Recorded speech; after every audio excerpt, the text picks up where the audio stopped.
चॅनलवरती आपल्या सर्वांचं स्वागत। आपण पाहत आहात बिग टीव्ही मराठी। मी तृप्ती कदम। पाहूया आजच्या ठळक घडामोडी। आग लागून डाळिंब बागांचे लाखो रुपयांचं नुकसान। दुसरी घटना, सुदैवाने जीवितहानी नाही। मौजे कागनरी तालुका जत येथील गट क्रमांक 15/2 मधील खातेदार भीमगोंडा लायप्पा पुजारी भीमगोंडा पुजारी व निंगप्पा लायप्पा पुजारी यांच्या डाळिंब बागेला MSEBच्या ट्रान्सफरमध्ये TC झालेल्या शॉर्ट सर्किटमुळे आग लागून मोठं नुकसान झालं आहे। या आगीत डाळिंब बागेतील PVC पाईप, ठिबक सिंचन, ड्रीप व्यवस्था तसेच इतर साहित्य जळून खाक झाले असून सुमारे 9 लाख रुपयांचं नुकसान झाल्याचा प्राथमिक अंदाज व्यक्त करण्यात आलाय।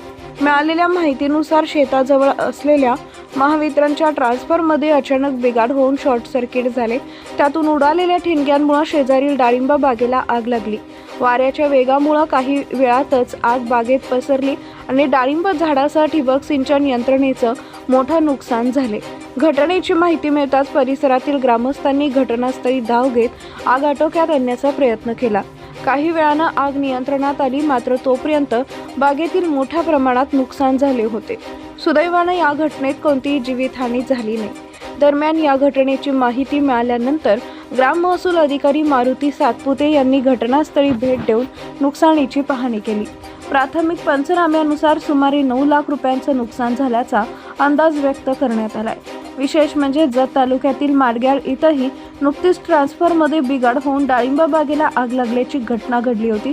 त्यामुळे अल्पावधीतच घडलेली ही दुसरी घटना ठरली आहे। यामुळे शेतकऱ्यांमध्ये चिंता व्यक्त केली जात असून महावितरण विभागाने ट्रान्सफरची नियमित तपासणी व देखभाल करावी अशी मागणी ग्रामस्थांकडून करण्यात येते आहे। तसेच नुकसानग्रस्त शेतकऱ्यांना तातडीनं आर्थिक मदत देण्याची ही मागणी करण्यात येते आहे।